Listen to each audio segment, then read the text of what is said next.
Hi, and welcome to a new podcast called Setting the Record Straight, which is going to be under the banner of the Rebel Dad 2000 YouTube channel. Yes! Now, the reason I'm putting this together is in New Zealand here, we have a election coming up next year where the centre-left government of the Labour Party under Jacinda Ardern is facing a very strong, very vigorous challenge from the right-wing parties, National and ACT. Now, the problem that's going on is that these opposition parties are very, very supported by the majority of media, TV media, print, a lot of radio as well, and a lot of online media. Now, there's an imbalance there where these guys are getting considerably higher support than the government are getting, and there's a lot of disingenuity going on, and the messages are getting quite clouded, and the government's not getting its kudos that it does deserve from a lot of situations. So I'm going to set that record straight. Now, look, I believe in free speech, and I know you guys do as well. So please come back to me with your comments, and just bear in mind that I also believe in free speech. So you be as vigorous, be as robust as you like, but just expect vigorous, robust responses from myself. Now, firstly, let's look at the ACT Party. Now, these guys, they essentially call themselves a libertarian party, but they are very, very much dyed in the same wool as the British Conservative Party. These guys are right-wing, okay? Now, they, as part of their manifesto, they want to get rid of a number of government departments. Now, looking at this is one of the ones they want to get rid of. The Ministry for Women, okay? Main responsibilities: policy advice on improving outcomes for women, managing New Zealand's international reporting obligations for women, providing suitable women nominees for state sector boards and committees, providing support services to the minister, carry out its work acting as a catalyst for action and change and by getting key issues on the agenda of government agencies and other relevant organisations. Now, they want to shut that down, okay? Just plain and simply, they want to shut that down. Now, they also want to shut down. Now, this is the Ministry of Youth Development. Okay. Now, the Ministry for Youth Development, it encourages and supports the use of a positive youth development approach to help support all young people between 12 and 24 to increase their overall well-being, supports the broader youth sector, promotes a better understanding of how best to support and empower young people. Okay, they use social media to uplift youth voice, share information on our programs and services. Okay, now ACT wants to shut that down as well. Okay, now here's where it gets amazing. Okay, ACT would also like to shut down the Ministry for Pacific Peoples. Okay, now it's the Crown's principal advisor on policies and interventions aimed at improving outcomes for Pacific peoples in Aotearoa, New Zealand. We are basically the big brother of the Pacific, okay? And shutting down the ministry that watches over these guys. I haven't got words, okay? They want to shut down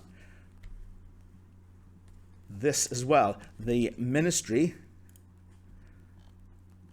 of, Ministry of Ethnic Communities, okay? It used to be the Ministry of Ethnic Affairs. That's what they want to shut down as well. Now, the government's chief advisor on ethnic communities, which makes up 20% of the population, just about 1 million people, okay? Increasingly diverse nation. I'm part of an ethnic group. I'm Welsh, okay? I have a New Zealand citizenship and I've been here 25 years, since the age of 27, but I still qualify as part of an ethnic group. This party wants to get rid of the Ministry of Ethnic Community as well, okay? Now, they also want to get rid of, get away, bloody flies, the Ministry of Maori Affairs. The Ministry of Maori Affairs replaced by Te Puni Kokiri, Ministry of Maori Development. Statutory responsibilities to promote Maori achievement in health, training and employment, education and economic development, to monitor the adequacy of the state sector's services to Maori. We are talking about one of the two signatories of the Treaty of Waitangi, and they want to get rid of that. Now, they also want to abolish Maori seats. They also want to abolish the entire Maori electorate. Okay, they're looking to abolish the Human Rights Commission. They're saying they're going to cut and freeze the minimum wage. Interest is going to go back on student loans, on all student loans. There's going to be no KiwiSaver subsidy. They're going to cancel the winter energy payment. They're going to dump 100% of climate crisis legislation. There's going to be no more Best Start payments for families with newborns. They're going to cut welfare. They're going to put no tax credits for research and development. They're going to cut working for families. And as I said, they're going to abolish the Human Rights Commission in this country. Okay? Now, they are saying that they're going to save $7 billion a year in public services. Yeah, that's because they're actually going to cut literally everything that is progressive or assists anybody who is not basically white and rich. Okay? Now, this guy, the leader, David Seymour, today, okay, the government has got a bill in front of it to actually make a statement of support for the protests in Iran, for the human rights protests in Iran. Now, the ACT Party have said they would support this. However, they are going to say no unless an MP called Golriz Ghahraman, who is actually an Iranian refugee, apologizes personally to David Seymour for interrupting one of his speeches in Parliament. Now, have you ever seen anybody interrupt anybody in Parliament before? For goodness sake, it happens all the time.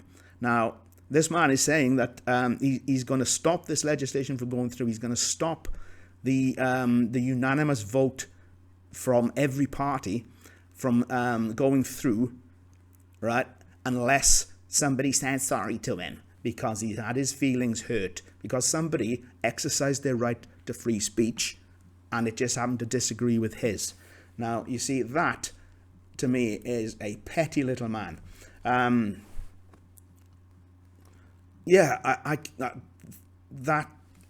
just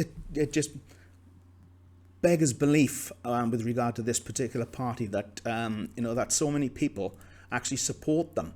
I don't understand this. These guys are as right wing as hell, and they're polling around between 9 and 11 and 12% in the polls. Now, the National Party has considerable issues as well. Okay, and they cannot make the numbers without the ACT Party being in Parliament with them.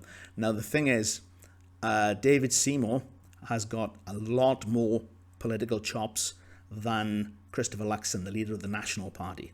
So, watch out, because ACT are going to get considerable concessions for their manifesto if they're going to support the National Party in the next government. Okay? Stay tuned for more. Yo.